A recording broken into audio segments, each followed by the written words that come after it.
이번 파트는 총칙의 마지막 파트입니다. 조건과 기한. 조건, 기한은 어떤 차이가 있을까요? 먼저 기본적인 내용 보겠습니다. 100페이지입니다. 일단 합격하면 아파트 주겠다 약정했습니다. 합격하면 아파트를 증여하겠다고 약속한 거죠. 그러면 합격하면 드디어 달라는 효력이 발생할 것이고 합격할 때까지 300만 원 생활비 주겠다고 약정했습니다. 그러면 생활비를 받다가 효력이 발생했다가 합격하게 되면 더 이상 300만 원은 나오지 않습니다. 효력이 소멸할 것이다. 한편 27세가 되면 현재 23세입니다. 아버지가 아들한테 자동차 사주겠다라고 약속을 정했습니다.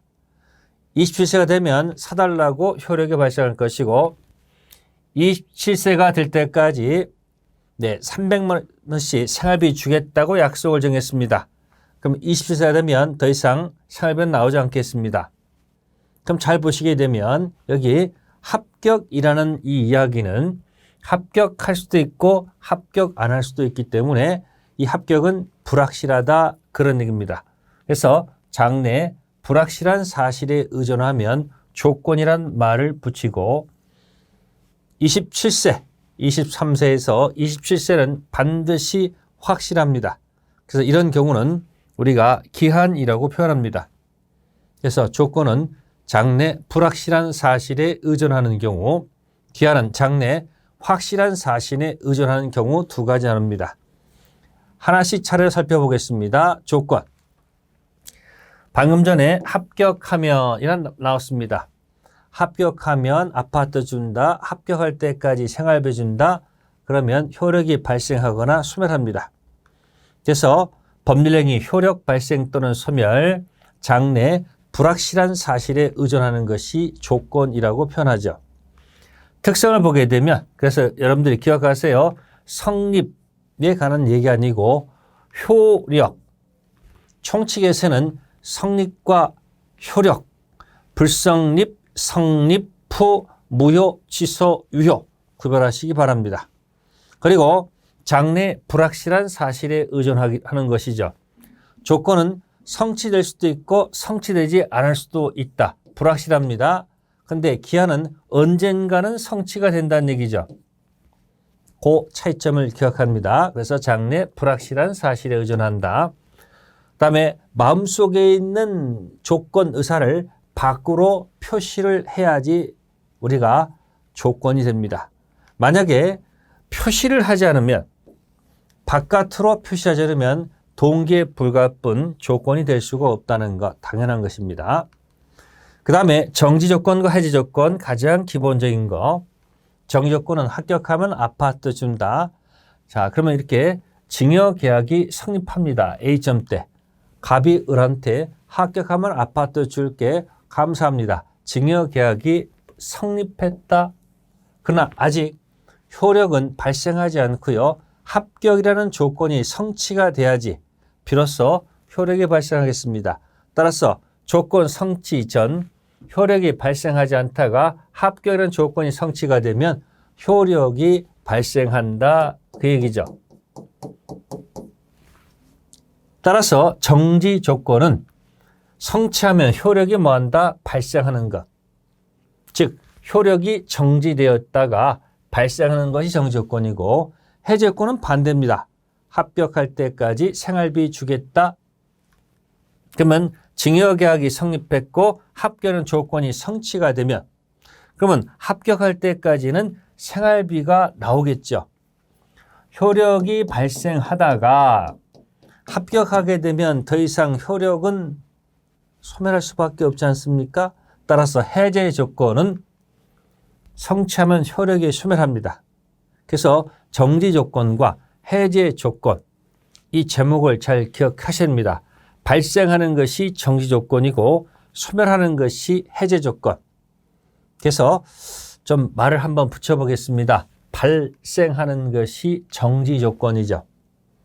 그래서 혹시 여러분들 강아지 키우거나 고양이 키우게 되면 여러분들이 발정하게 되면 해소시켜줘야 되겠죠. 이렇게 기억하세요. 정지 조건은 발생한다.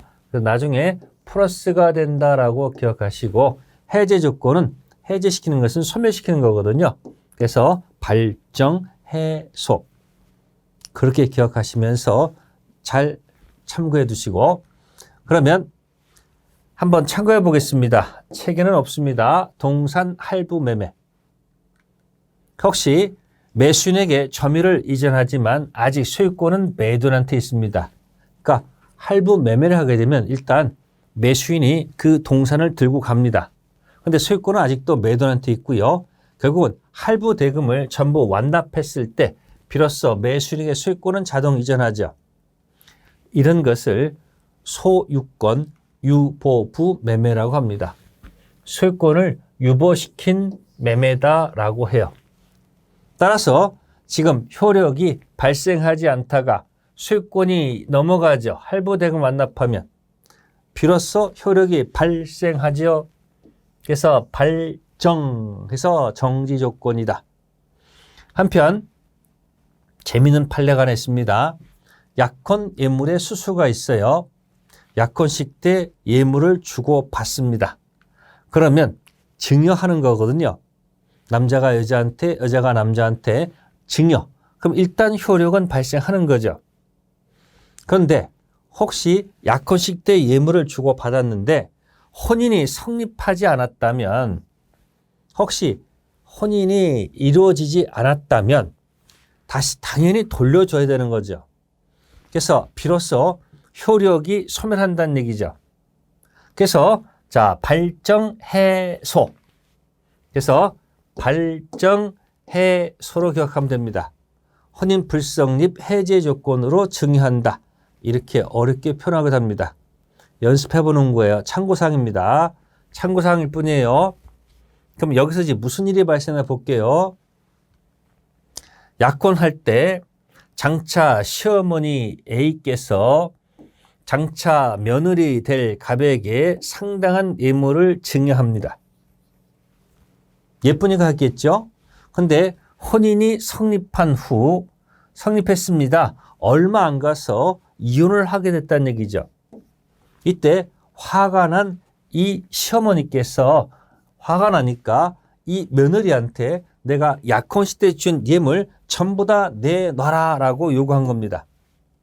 이때 이 며느리는 이 예물을 놓고 갔을까요? 가져갔을까요? 당연히 가져간 겁니다. 그러자 시어머니가 며느리를 상대로 해가지고 반환 소송을 제기한 겁니다. 법원 판례는 다음과 같습니다. 혼인이 불성립하면 당연히 내놔야 되겠지만 잘 보시면 혼인이 성립했다면 이 예물은 며느리 갚 겁니다. 따라서 그냥 갖고 나가도 시어머니는 할 말이 없다 이야기죠. 그래서 장차 혹시 시어머니 되실 분이 있으면 잘 들으세요. 약혼식 때 예물 주지 마세요. 언제 주느냐? 혼인이 성립할 때 예물을 주세요. 예쁘면 혼인이 성립했을 때 자 예물을 주면서 웃으면서 이렇게 얘기하세요. 혹시 너희 둘 깨지면 도로 놓고 가기. 그 만약에 이혼하게 되면 놓고 가야 됩니다.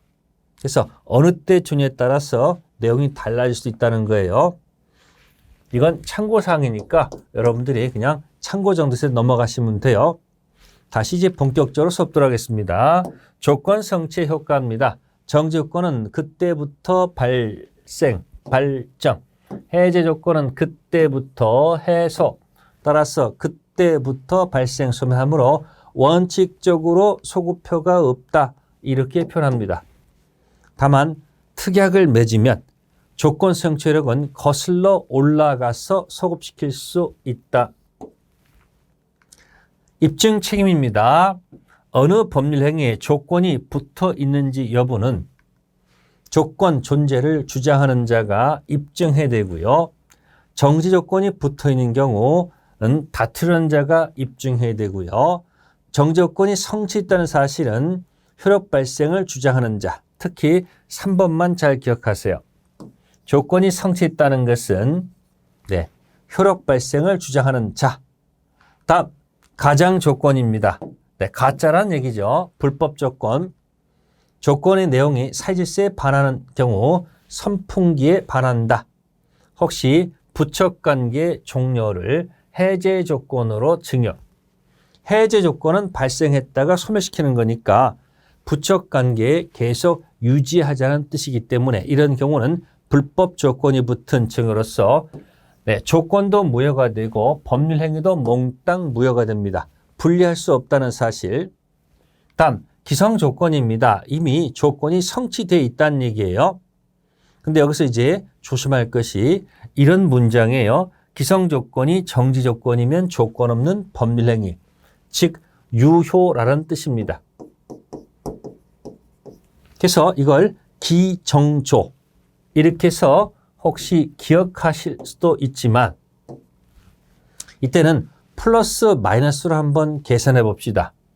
혹시 여러분들이 학교 다니실 때 플러스 곱하기 플러스는 플러스, 플러스 곱하기 마이너스 마이너스, 마이너스 곱하기 마이너스는 플러스, 마이너스 곱하기 플러스는 마이너스. 이걸 기억하신다면 이걸 대입하면 답이 나와요. 그래서 기성 조건은 이미 성취했기 때문에 플러스, 정지 조건은 발생하는 거죠. 발생, 플러스. 그래서 플러스는 플러스다. 조건 없는 법률 행위 유일한 뜻. 이렇게 계산한다면 기성 조건은 플러스, 해제 조건은 소멸하는 것가 마이너스, 플러스 마이너스는 마이너스. 불능 조건 성취할 수 없는 것을 얘기합니다. 불능 조건 마이너스, 정지 조건 플러스, 마이너스 플러스는 마이너스 무효, 불능 조건 마이너스, 해제 조건 마이너스 곱하기 마이너스는 플러스. 편하신 대로 기억하세요. 기정조, 기해무. 이렇게 기억하는 방법입니다. 불정무, 불해조. 저는 그것보다는 지금 기정조, 기해무, 불정무, 불해조 이거보다는 플러스 마이너스로 기억하는 게 좋을 것 같습니다. 플러스는 플러스, 플러스 마이너스는 마이너스, 마이너스 플러스 마이너스, 불능 해제 마이너스는 플러스. 이렇게 해서 기억해 두시면 좋을 것 같고요. 조건을 붙일 수 없는 법률 행위, 단독 행위는 일방적으로 해서 상대방을 일방적으로 법률 관계에 변동을 가져오기 때문에 원칙적으로 조건을 붙일 수 없다. 단 상대방이 동의해 준다면 괜찮다고 합니다. 또 상대방한테 이익만을 준다면 예를 들어서 채무 면제라든지 유증하는 경우 있죠. 유언으로 증여하실 때 이런 경우는 조건 붙여도 좋다. 상대방한테 이익만을 주기 때문에 신분행위, 가족법상 법률행위는 혼인 또는 입양 같은 경우는 조건 붙일 수가 없을 것이다. 다만 유언할 때는 조건부 유언 붙일 수 있겠죠. 다음 조건부 권리의 보호입니다.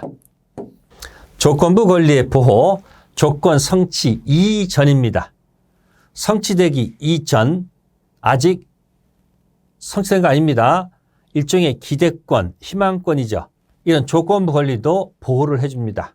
어떻게? 처분할 수 있다. 물론 조건부로 처분할 수 있고 조건부로 상속, 보전, 담보로 할 수 있다. 특히 보전 같은 경우는 합격하면 아파트 줄게. 그래서 장래 등기 청구권 현재 시점에서 임시로 가등기 붙일 수도 있다는 거. 그래서 보전, 담보로 할 수 있다는 거 4가지 기억해 두시고 조건 성취와 불성취에 대한 반신의 행위.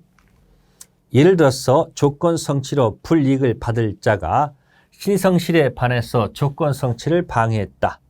갑이 을한테 합격하면 아파트 준다라고 약속했습니다. 을이 시험 보면 합격할 것 같아요. 그러니까 시험 보기 전날 혹시 수면제에 든 바카스를 줘가지고 시험 보지 못하도록 방해한 경우, 깨어난 사람은 조건 성취를 방해했기 때문에 상대방은 조건 성취를 주장할 수도 있다는 것. 조건 성취로 의제, 간주되는 시점은 방해 시점이 아니고 신의 측에 반하는 행위가 없었더라면 조건이 성취되었으라고 추산되는 시점이 조건 성취로 간주는 시점이라는 것이 판례 태도고요. 조건 성취로 이익을 받을 때는 반대입니다. 합격하면 아파트 준다. 근데 신의치기 안에서 조건 성취를 했다면 상대방은 조건 불성취를 주장할 수 있습니다. 혹시 대리시험 시켜서 합격시켰다면 불성취를 주장할 수 있다. 한번 정리해 봅시다. 조건 성취니 조건부 권리 나왔습니다. 처분 상속 보전 담보로 할 수 있다. 자꾸 연습해 두시고 답 조건 성취 이후 원칙은 그때부터 발생 소멸 소급표가 없지만 특약을 맺으면 거슬러 올라갈 수도 있다는 것. 다음 기한으로 갑니다. 백사적 기한입니다. 기한은 장래 효력 발생 소멸을 장래 확실한 사실에 의존한다. 역시 성립에 가는 건 아니고요. 효력 발생 요건이죠. 앞에서 특별 효력 발생 요건 5분 대기조 출동할 때 허가 맡을 것. 자, 5분은 다른 의미가 없고요. 대리권 존재, 기한 도래, 조건 성취, 허가 이런 것들은 특별 효력 요건에 들어갑니다. 성립 아닙니다. 그리고 장래 확실한 사실에 의존한다. 조건은 성취될 수도 있고 안 될 수도 있습니다.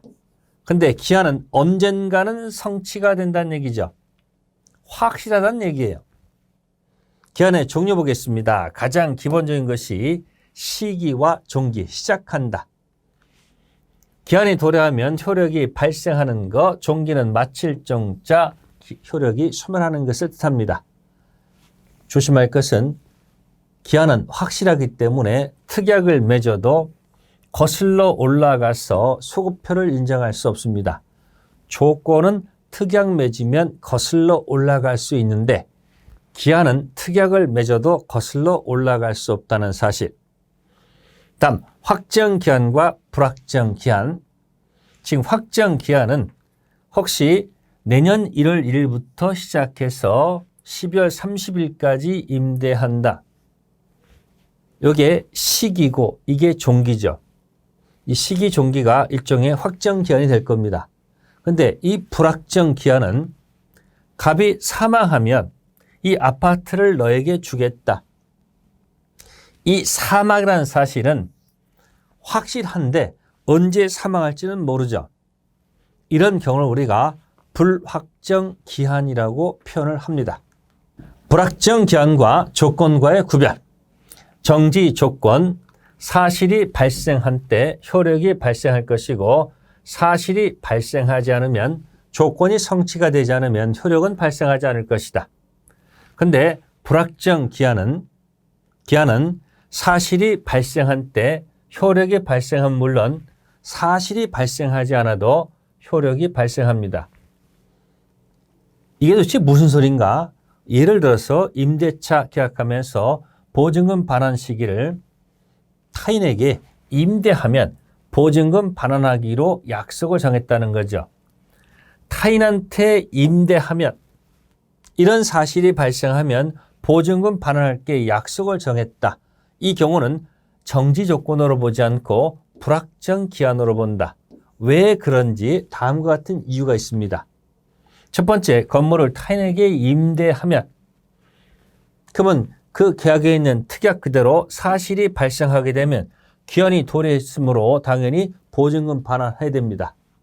그런데 만약에 건물이 화재가 나서 전소가 됐다면 타인한테 임대한다는 이런 사실은 가능하지 않습니다. 불가능하게 되죠. 그러면 건물이 전소가 되면 보증금 반환하지 않아도 좋습니까? 아니죠. 건물이 화재가 나도 보증금은 당연히 반환이 됩니다. 즉 불확정 기한은 그 사실이 발생하지 않아도 효력이 발생한다 그런 이야기입니다. 잠시 머무르셔서 잠시 think 생각하시기 바랍니다. 다음 기한 붙일 수 없는 법률 행위입니다. 신분행위 역시 기한 붙일 수 없습니다. 시기 붙일 수 없고요. 취소, 해제, 상계 이 자체는 소급표가 있는 거기 때문에 역시 시기 붙일 수 없다. 엄수표행위, 요식행위, 네, 조건 붙일 수 없습니다. 그러나 지급기일은 시기는 붙일 수 있다는 것. 참고해 볼까요? 기한 도래 이전 기한부 권리도 조건부 권리처럼 처분 상속 보전 담보로 할 수 있다. 그리고 기한 도래 효력은 절대 특약을 맺어도 소급표 인정할 수 없다. 조건은 특약을 맺어서 거슬러 올라갈 수 있는데 기한은 특약 맺어도 거슬러 올라갈 수 없다는 사실. 기한 이익입니다. 대출을 했습니다. 변제기 도래하겠습니다.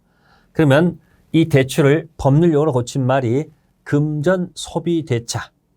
그러면 채권자, 채무자가 나타나겠습니다. 대출을 고친 말이 뭐다? 금전 소비 대차. 혹시 친한 친구끼리 무이자, 대출, 금전 소비 대차를 했습니다. 그러면 채권자는 기한 이익이 없습니다. 이자가 없기 때문에 채무자만 기한 이익, 비톡촉 받지 않고 금전 소비할 수 있는 이익을 갖고 있습니다. 그런데 이것이 만약에 이자부 금전 소비 대차라면 당연히 누구도 이익이 있고요. 채권자는 물론 양쪽에 기한 이익이 들어갑니다. 따라서 기한 이익은 특약으로 정하면 정한 대로 가면 된다. 그런데 만약에 분명하지 않다면 어차피 약자, 채무자, 채권자 아닙니다. 채무자 위한 것으로 간주하는 것이 아니고 추정한다. 그리고 기한 이익은 미리 포기할 수도 있다. 물론 상대방이 입은 손해를 배상해야 됩니다. 혹시 양쪽에 기한 이익이 있는데 채무자가 미리 이익을 포기했을 때 미리 돈을 갚겠다 한다면은 아직 남은 기간에 이자를 지급하고 상대방 입은 손해를 배상하고 포기할 수 있다. 세 번째는 기한 이익 상실 특약입니다. 판례 태도를 묻고자 하는 건데 혹시 대출해주면서 기한 이익 상실 특약을 맺었습니다. 3회 연속해서 약정 이자를 갚지 않으면 기한 이익 상실, 변제기 도래 이렇게 특약을 맺었다는 사실이죠. 그러면 특약상 3회 연속 밀리게 되면 이행기 도래한 것으로 본다. 이런 것들을 우리는 정지조건부 기한이익 상실 특약이라고 합니다. 즉 조건이 성취가 되면 이행기 도래한다고 보는 거죠. 이것으로 보게 되면 자 도래했기 때문에 돈을 안 갚으면 이때부터 뭐가 붙는다? 지연이자가 붙기 시작한다는 얘기죠. 계속 붙는다는 얘기예요. 계속. 그런데 채권자 청구가 있어야지 이행기 도래한다고 보면 이것을 판례는 형성권적 기한이익 상실 특약, 형성시킨다는 겁니다. 채권자가 말을 해야지 이행기가 도래한다. 그러면 이거로 보게 되면 여기서부터 지연이자가 붙기 시작한다는 얘기예요. 여기는 지연이자가 안 문다는 얘기입니다. 자, 어느 것이 채무자한테 유리한 겁니까? 특약상 발생하면서 이행기 도래하게 되면 계속 지연이자가 붙어 나간다는 얘기고 채권자가 말을 해야지 이행기 도래한다면 그때부터 이자가 붙기 시작합니다. 조금이나마 이쪽이 채무자한테 유리합니다. 그래서 판례는 채권자 청구가 있어야 이행기 도래, 형성권적 기한이익 상실 특약으로 본다는 것이 판례 태도입니다. 지문으로 뜹니다. 혹시 이건지 저건지 헷갈릴 때 혹시 답이라도 맞춰야 된다면 이렇게 표현해 드릴게요. 팀이었습니다. 정지조건부 기한이익 할 때는 기한이란 말 때 히읗이 있는데 이 앞에는 정지조건부에는 히읗이 존재하지 않습니다. 뒤에 거 기한이익상실 특약 글자가 있는데 앞에 형성권적 히읗이 존재합니다. 그래서 히읗으로 정리하면 어떨까요? 문제로 정리해 봅니다.